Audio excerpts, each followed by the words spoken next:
I also say thanks for the education process. I'm Paul Stettner with the Community Alliance of the Yampa Valley, and in reading things about down in Garfield County, there seem to have been a significant number of wells that were improperly constructed, and I think you started to address that. And I know I spoke to Chris at some meeting long ago questioning why don't, and maybe there are, but I understand that inspections during well construction are random.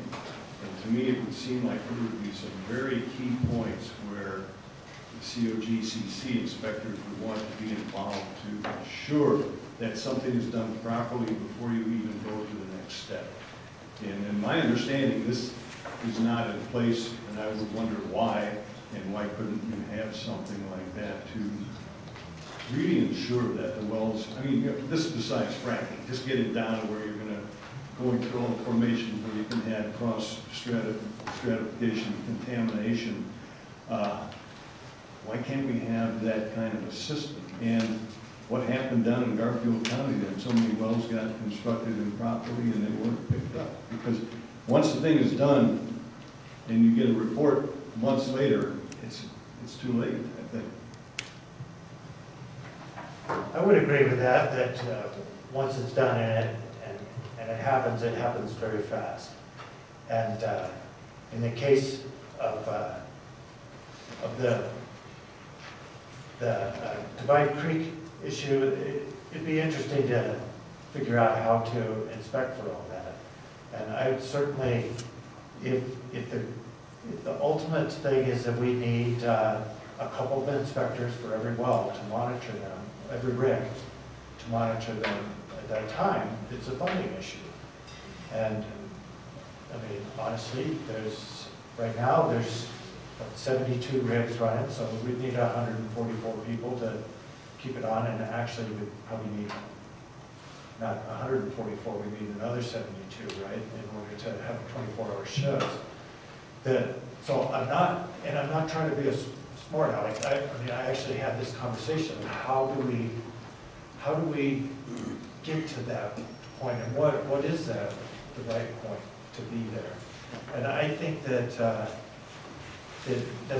struggle. And to come out and watch them tag cement is not the right thing. But what the Northwest requirements are at this point is they're going to send their bond log in before they're allowed to shoot holes in the casing, and before they can run a frac job. In the case of the well that we had so many problems with, the cement was gone. It just disappeared. And so would it have been known if the well wasn't even completed? It was just the cement disappeared. Now somehow they should have known that and tested for that. And whether our person would have caught that as well, that's a tough question. That's one issue. I'm thinking in a more general case. I mean, who knows what you're going to catch, but the funding, I think, would be much less expensive than trying to clean up an aquifer later or go through all the legal arguments and time. Anyhow, that's just my comment. The other question, I have an easier question if I good. And that is, if a citizens group would be interested in trying to change a rule and reg of the COGCC so that it would take away this preemption issue, how would that group go about that? Simpler.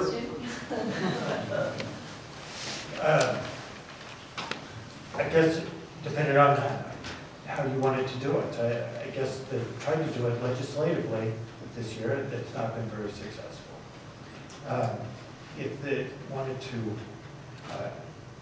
find new methodologies for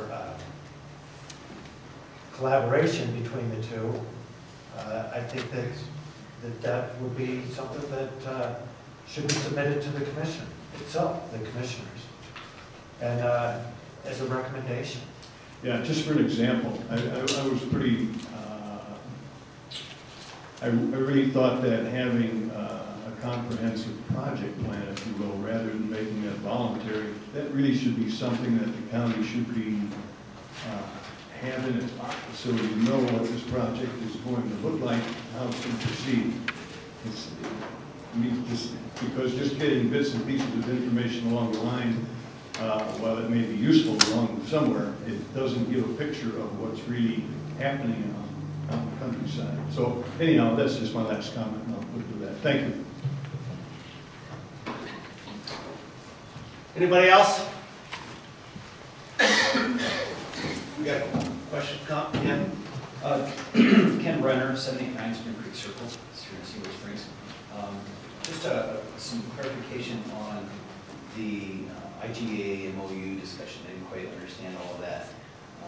It sounds as though there were a number of items, it was like a comprehensive urban plan, inspection, setbacks, maybe some other discussions that, if I understand this correctly, that the COGCC would be willing to enter into some kind of an MOU similar to what we've done in Johnson County that would allow some flexibility for some of the issues that the commissioners here in Rock County feel are important to address the concerns of the local residents. Could you elaborate just a little bit more about the scope of that and what that process might look like?